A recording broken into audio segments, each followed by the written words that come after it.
بسم اللہ الرحمن الرحیم۔ زمزم کا پانی تمام پانیوں کا سردار اور حضرت جبرائیل علیہ السلام کا کھودا ہوا چشمہ ہے۔ زمزم کا پانی شیر خوار حضرت اسماعیل علیہ السلام کی پیاس بجھانے کے لیے اللہ تعالیٰ نے معجزانہ طور پر کب جاری کیا، پھر کتنے ٹائم بعد زمزم کا کنواں بند ہو گیا اور پھر کتنے ہی عرصے بعد دوبارہ اس کا پانی استعمال میں لایا گیا، یہ سب چیزیں جاننے کے لیے ویڈیو آخر تک ضرور دیکھیے۔ اور نبی پاک صلی اللہ علیہ وآلہ وسلم کے دادا عبد المطلب نے زمزم کے بارے میں کیا خواب دیکھا، چلیے دوستو پھر ویڈیو شروع کرتے ہیں۔ زمزم کا پانی شیر خوار حضرت اسماعیل علیہ السلام کی پیاس بجھانے کے لیے اللہ تعالیٰ نے 4000 سال قبل معجزے کی صورت میں مکہ مکرمہ کے ریگستان میں جاری کیا، جو آج تک جاری ہے۔ یہ کنواں وقت کے ساتھ ساتھ سوکھ گیا تھا۔ نبی پاک صلی اللہ علیہ وآلہ وسلم کے دادا عبد المطلب نے ارشاد خداوندی سے دوبارہ کھدوایا، جو آج تک جاری و ساری ہے۔ صحرائے عرب میں 2 خشک پہاڑ جہاں ایک بچہ پیاس کی شدت سے ایڑیاں رگڑ رہا تھا، ماں یہ منظر دیکھ کر ہول کھا رہی تھی، مشکیزے میں جو پانی موجود تھا وہ کب کا ختم ہو چکا تھا۔ صحرا کی تپتی دوپہر اور جلجلاتی لو کے تھپیڑوں نے انہیں جاں بلب کر دیا تھا۔ ماں اپنے بیٹے کو بلبلاتا، سسکتا اور تڑپتا نہ دیکھ سکتی تھی، اس لیے پانی کی تلاش میں سامنے موجود صفا کے پہاڑ پر چڑھ گئی، لیکن پانی نہ ملا اور اس پہاڑ سے اتر کر دوسری جانب موجود مروہ نامی پہاڑ پر جا پہنچی۔ 3-4 چکر لگا کر ممتا کی محبت کے ہاتھوں مجبور ہو کر واپس آئی تو بیٹے کو پہلے کی طرح تڑپتا بلکتا دیکھ کر واپس پلٹی۔ دوبارہ وہی چکر، پہاڑ سے اتری اور تیزی سے دوسرے پہاڑ پر چڑھ جاتی۔ پانی کی تلاش میں ان پہاڑوں کے 7 چکر لگا چکی تھی، لیکن پانی کہیں نہ ملا۔ پھر وہ بے قرار ماں دوڑ کر بچے کی جانب آئی جو جاں بلب ہو چکا تھا۔ سینکڑوں ماؤں سے زیادہ پیار کرنے والا رب یہ سب منظر دیکھ رہا تھا۔ اس نے فوراً حضرت جبرائیل علیہ السلام کو وہاں بھیجا۔ آپ علیہ السلام نے ایڑی زمین پر ماری اور پانی کا چشمہ ابل پڑا۔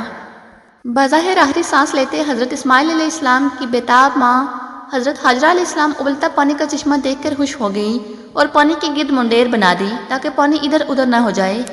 اس عجیب و غریب پانی نے ماں بیٹے کو کھجور اور کھانے سے بھی بے نیاز کر دیا۔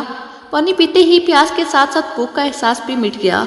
ابھی چند دن نہ گزرے تھے کہ بنو جرہم کا ایک قافلہ وہاں سے گزرا تو دیکھا کہ مکہ کی گھاٹیوں پر پرندے اڑانے بھر رہے ہیں۔ ان کے لیے یہ منظر حیران کن اور ناقابل یقین تھا۔ اس علاقے میں تو ہاک اڑتی تھی اور لو کا گزر ہوتا تھا۔ وہ حیران تھے کہ پرندے یہاں کیسے؟ عرب کے ریگستانوں میں پرندے تو صرف پانی والی جگہوں پر ہی نظر آتے تھے۔ اس جستجو نے انہیں اس گھاٹی کی طرف آنے پر مجبور کر دیا۔ پانی کا چشمہ اور ایک ماں کو دیکھ کر وہ حیران رہ گئے۔ حضرت ہاجرہ علیہ السلام نے انہیں سارا قصہ سنایا۔ بنو جرہم کے قبیلے کے لوگ یہ واقعہ سن کر بے حد متاثر ہوئے اور ماں اور بیٹے کی عظمت ان کے دلوں میں بیٹھ گئی۔ انہوں نے حضرت ہاجرہ علیہ السلام سے وہاں رہنے کی اجازت مانگی تو انہوں نے خوشی خوشی اجازت دے دی۔ صحرائے عرب کا یہ بنجر اور ویران ریگستان آباد ہو گیا۔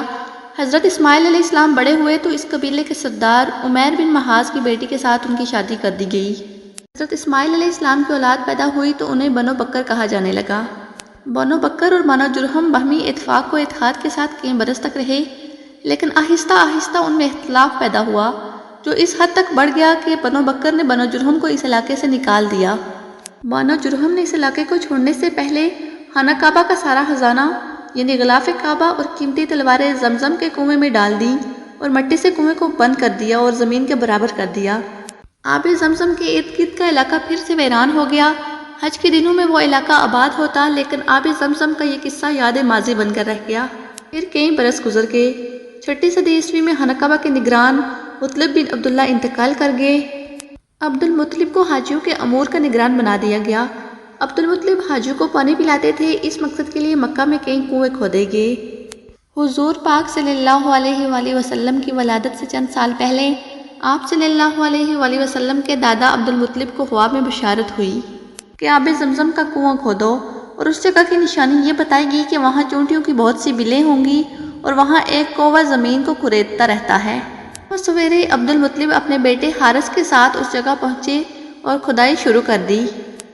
اہل قریش نے باپ بیٹے کو کھدائی سے بہت روکا، لیکن عبد المطلب نے سنی انسنی کر دی اور کھدائی جاری رکھی۔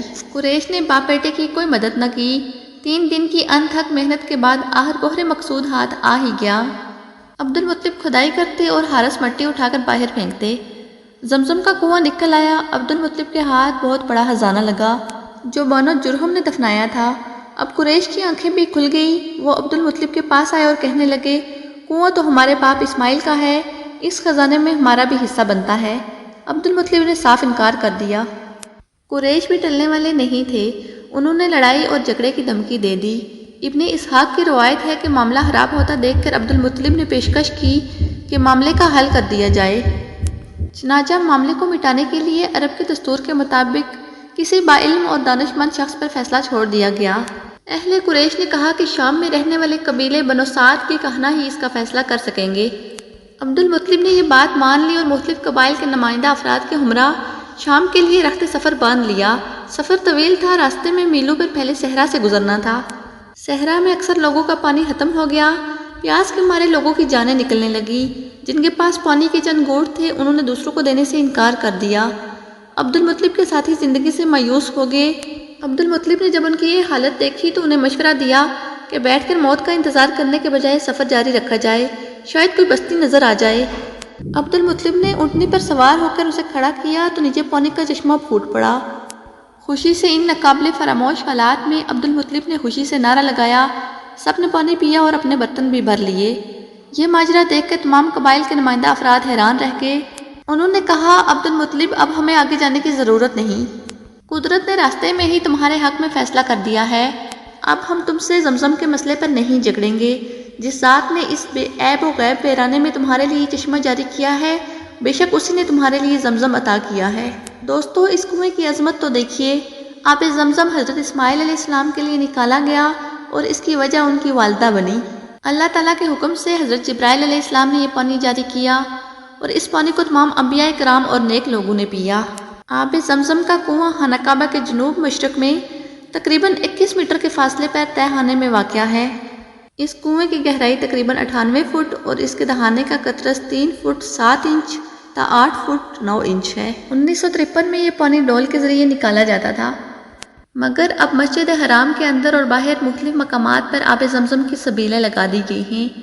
زمزم کا پانی مسجد نبوی میں عام بھی ملتا ہے اور یہ حجاج کرام دنیا بھر میں اپنے ساتھ لے جاتے ہیں۔ اور دوستو، آب زمزم دنیا کا وہ واحد پانی ہے جس کو پینے سے بیماریوں سے شفا ملتی ہے اور جس کے پیتے وقت جو دعا مانگی جائے وہ بھی قبول ہوتی ہے۔ پیارے ناظرین گرامی، اللہ تعالیٰ سے دعا ہے کہ جس طرح اس نے ہمیں اس دنیا میں آب زمزم کی نعمت عطا فرمائی ہے، اسی طرح وہ حوض کوثر بھی ہمیں ہمارے پیارے نبی صلی اللہ علیہ وآلہ وسلم کے ہاتھوں پینا نصیب فرمائے۔ امید ہے دوستو آج کی یہ معلومات آپ کو پسند آئی ہوگی۔